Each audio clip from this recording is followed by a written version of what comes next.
Joyeux Noël, j'espère que t'as passé de bonnes fêtes, que t'as été bien sage cette année. Aujourd'hui on va se plonger dans l'histoire de cette date qui est en réalité bien plus complexe qu'elle n'y paraît. De quand date Noël, quelles sont ses origines, pourquoi est-ce qu'on décore des sapins ou encore pourquoi un vieux bonhomme rouge nous apporte des cadeaux. Eh bien c'est précisément ce qu'on va découvrir ensemble dans cette vidéo. Avant de débuter, c'est ma première vidéo, donc si t'aimes ce type de contenu, que tu souhaites en apprendre un peu tous les jours, ou tout simplement parce que la vidéo t'a plu, n'hésite pas à liker, à t'abonner et à me le faire savoir en commentaire. Alors c'est parti. Le 25 décembre est aujourd'hui associé à la naissance du Christ, mais ça n'a pas toujours été le cas. D'ailleurs, il n'est même pas certain que Jésus soit réellement né un 25 décembre, car les évangiles ne mentionnent aucune date spécifique. Les racines de Noël plongent en réalité bien avant le christianisme. Dans l'Antiquité, l'hiver était déjà synonyme de festivité. Par exemple, la fête germanique et scandinave de Yule était célébrée lors du solstice d'hiver, avec des banquets. Les druides celtes organisaient un festival de 2 jours, allumant des bougies et décorant leur maison avec du houx et du gui, et les Romains, eux, célébraient les Saturnales, ou Sol Invictus. C'est une période où les barrières sociales s'effaçaient et où l'on partageait des repas, des cadeaux et où on décorait les maisons avec des plantes vertes. Et là, on commence déjà à retrouver certaines symboliques qui sont toujours d'actualité aujourd'hui. Mais alors, comment est-on passé de ces fêtes païennes à une fête chrétienne dédiée à la naissance de Jésus ? Je dois te prévenir, il n'y a pas de réponse simple et les avis divergent. L'empereur romain Constantin, converti au christianisme, est souvent cité comme ayant joué un rôle dans la fixation de cette date. Mais cette affirmation manque de preuves historiques solides. Il est donc plus probable que l'Église ait cherché à intégrer les traditions païennes pour faciliter l'adoption de la foi chrétienne. D'ailleurs, la première mention de Noël un 25 décembre vient du milieu du IVe siècle. C'est à ce moment-là que la naissance de Jésus a été associée à cette date. Avec le temps, Noël a gagné en popularité et de nouvelles traditions sont apparues. Dans l'Angleterre médiévale, Noël durait 12 jours, incluant diverses cérémonies comme des festins et des reconstitutions de la naissance de Jésus. C'est à cette période que la musique, les cadeaux et les décorations sont devenus la norme. Même les rois prenaient cette fête très au sérieux. Par exemple, au XIIIe siècle, le roi Henri III a organisé un banquet de Noël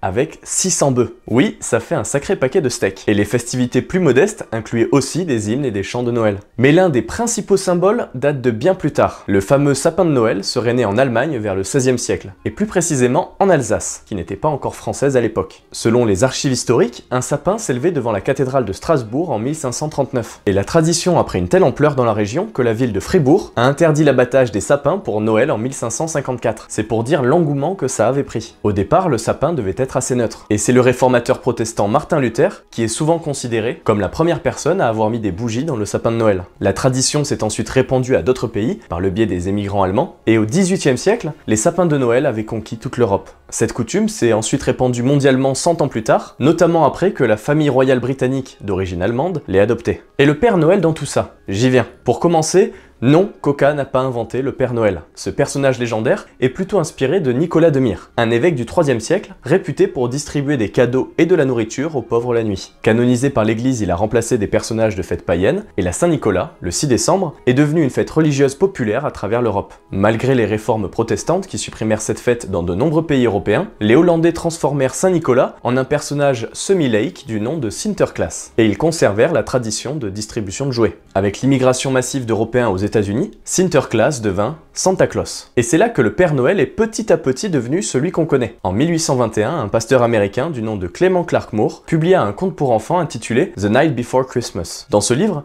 il représente Saint-Nicolas comme un lutin joyeux et dodu, se déplaçant sur un traîneau volant tiré par des rennes. Ce récit est devenu un succès mondial, posant les bases du mythe moderne du Père Noël. Et Coca-Cola dans tout ça ? Disons qu'ils sont à l'origine du Père Noël tel qu'on le connaît. Je t'explique. En 1931, Haddon Sundblom, illustrateur pour Coca-Cola, redessine le Père Noël. Il s'inspire de lui-même et l'habille aux couleurs de la marque. Depuis, le Père Noël a conservé ses couleurs. Mais Noël ne se fête pas partout pareil. En fonction de la région du monde où tu te trouves, les célébrations peuvent être assez différentes. Par exemple, au Japon, Noël n'est pas un jour férié traditionnel, mais il est devenu populaire comme un jour pour célébrer l'amour et la joie. Une de ses traditions uniques est de manger du poulet frit, et pas n'importe lequel, celui de KFC, qui est devenu un rituel de Noël en raison d'une campagne marketing réussie dans les années 1970. En Espagne, et plus précisément en Catalogne, il existe une tradition nommée Cagatio. En gros, chaque année, les familles catalanes nourrissent une bûche tout au long du mois de décembre, jusqu'au jour de Noël, où le moment arrive de faire sortir les cadeaux. La bûche est recouverte d'une couverture, et les enfants frappent sur le tronc avec un bout de bois en chantant une chanson traditionnelle. Cette chanson très poétique dit tout simplement « Et si tu ne veux pas chier, je te donnerai des coups de bâton bien forts ». C'est assez vulgaire, mais quelle belle tradition. Une fois fini, les enfants enlèvent la couverture pour découvrir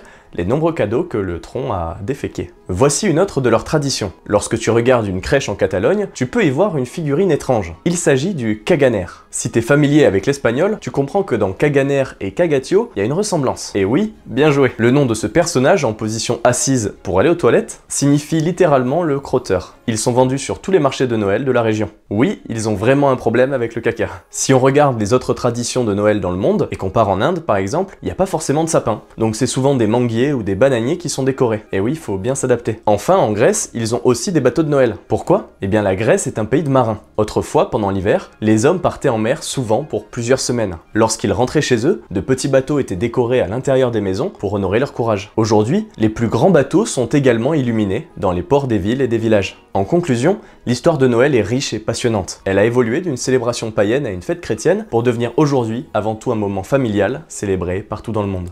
Et toi, t'as des traditions de Noël assez particulières? Dis-le moi en commentaire, like et abonne-toi.